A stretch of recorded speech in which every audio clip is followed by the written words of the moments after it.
You don't burn out because you care too much. You burn out because you care without any boundaries. Welcome to Coaching Talks, folks. This is the place where leadership meets life. If you are new here, welcome. And if you are returning, welcome back. I'm Richard Fontanie, and together we'll explore how to turn challenges into opportunities. We'll learn how to build resilience through change and stay grounded in purpose no matter what comes your way.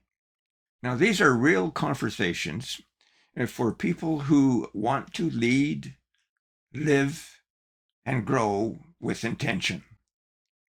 Now, if this interests you, please subscribe, share this episode with a colleague, and leave a comment. And this way, you'll not miss an episode. And thank you for doing so. Now, today, our conversation will center on how to strive without burnout. It's a crucial topic because high-performing leaders are leaving organizations not due to lack of ambition, but because they've confused intensity with sustainability. Now, if we don't address this, we won't just lose productivity, we lose people. Now, don't get me wrong, there are many reasons why people leave or are pushed out of an organization. It could be because of artificial intelligence, or they no longer fit, or they may be a lack of involvement in decision making, or you fill in the gap. But let's focus on the confusion among intensity, sustainability, and burnout, and start with a simple truth. Ambition is not the enemy. And in fact, organizations need ambitious leaders. Teams thrive when someone is driving standards upward. The problem is not striving. The problem is striving without structure. Burnout rarely happens in a single dramatic moment. It builds quietly. Perhaps a missed lunch here, a late night there, a weekend email habit that becomes the norm. And before long, striving becomes surviving. So how do you maintain high standards without exhausting yourself and your team?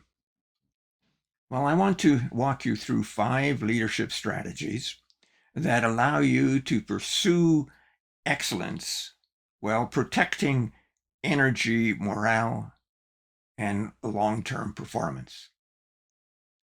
First, lead with clarity and not constant urgency. Now, many leaders unintentionally create burnout by turning every task into a priority. When everything is urgent, nothing is strategic. Teams cannot operate at peak intensity indefinitely. High performance requires cycles.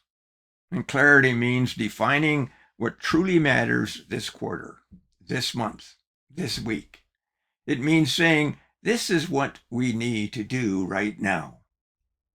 When leaders reduce noise, they reduce emotional fatigue. Urgency becomes selective. I once worked with an owner who ran an insurance agency. He believed pressures guaranteed productivity. He pushed himself and he pushed others relentlessly. Now, his output increased temporarily, but absenteeism continued to follow.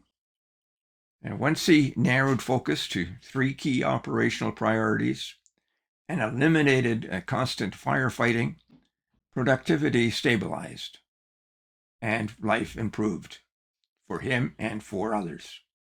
Striving became purposeful rather than frenetic. Second, build margin into performance systems.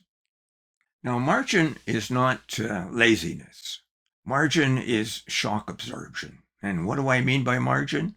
Well, it's really called flexibility. And here how it works. In manufacturing, supply chains include buffer inventory. In leadership, margin functions the same way. Now, if every calendar slot is filled, if every employee operates at 100% capacity, any unexpected issue creates burnout. Healthy ambition includes breathing room, and this might mean realistic deadlines. It might mean staggered project timelines. It might mean cross-training employees so that responsibility is shared.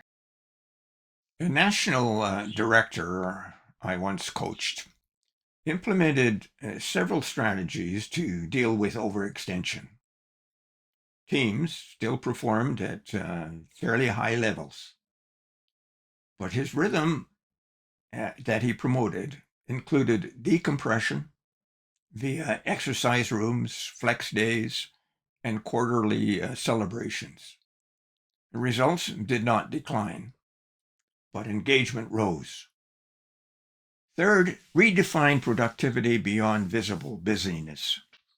Now, many workplaces reward activity over effectiveness. The first to arrive and the last to leave are often praised, even if their output is average. And that culture silently teaches people to equate exhaustion with value. Now, there's a sickness that is endangering employees these days. I call it empathy sickness. It's a mindset that empathy is a weakness rather than a strength. And this, my friend, is literally killing the workplace. As leaders, we must measure results and not theatrics. So ask, did we move the metric that matters? Did we solve the customer's problem? Did we improve the system? When productivity is clearly defined, employees stop feeling stressed and start making an impact. Now, this change alone significantly reduces burnout. And fourth, model sustainable behavior personally.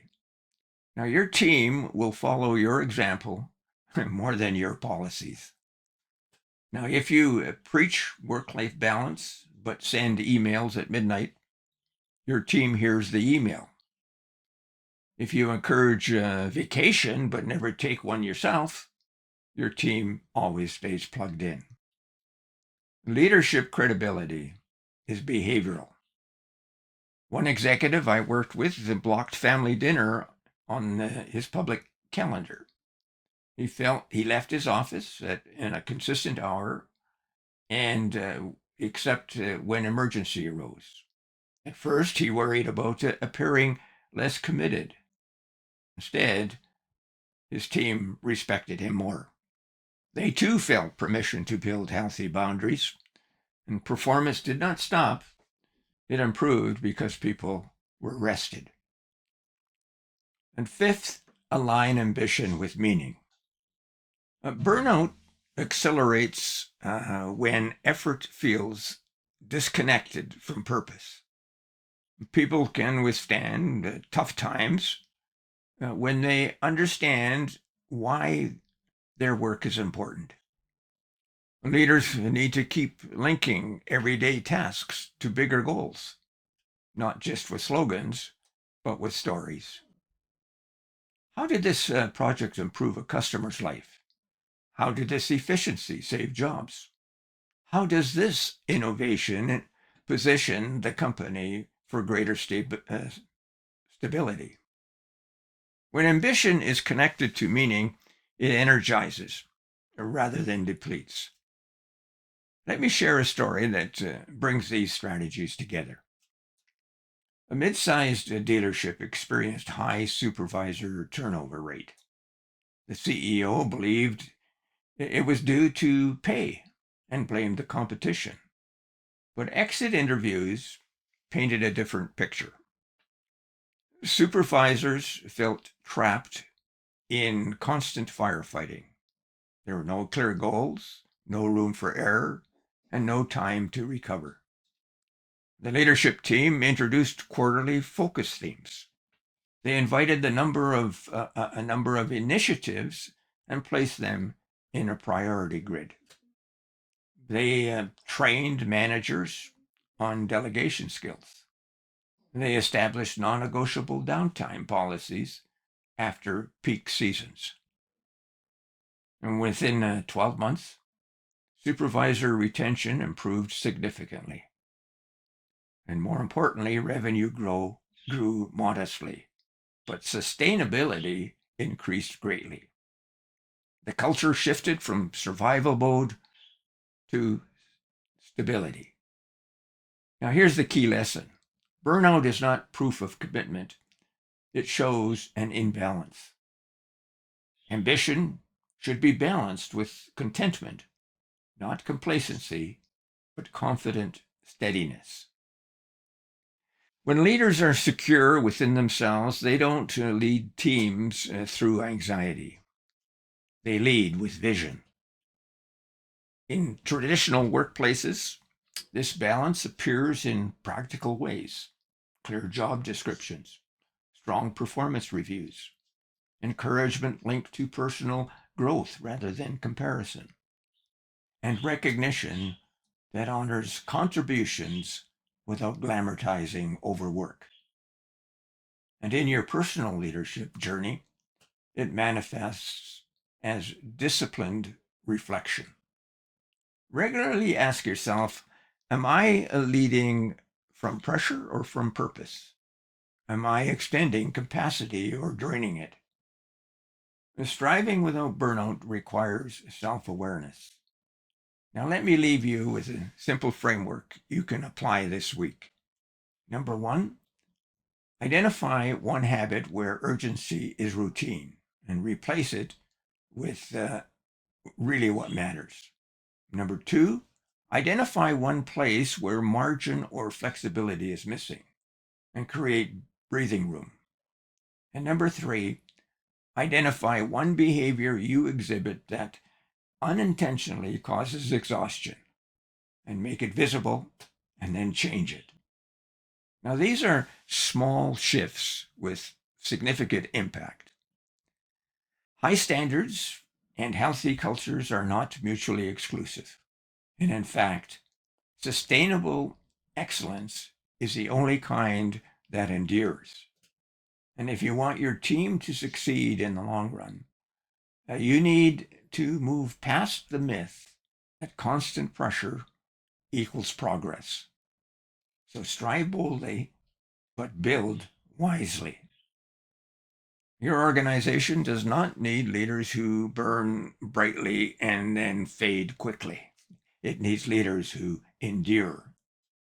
And endurance relies on balanced ambition. Now, thank you for joining me today in Coaching Talks. If this episode inspired or uplifted you, consider sharing it with a colleague who might need it. And subscribe for more leadership insights, and let's keep building workplaces where performance and well-being thrive together. So lead well, but lead sustainably. I'm Richard Fontanie signing off. See you next week when we explore what drives you personally and professionally. We'll see you then, and not before. Bye now.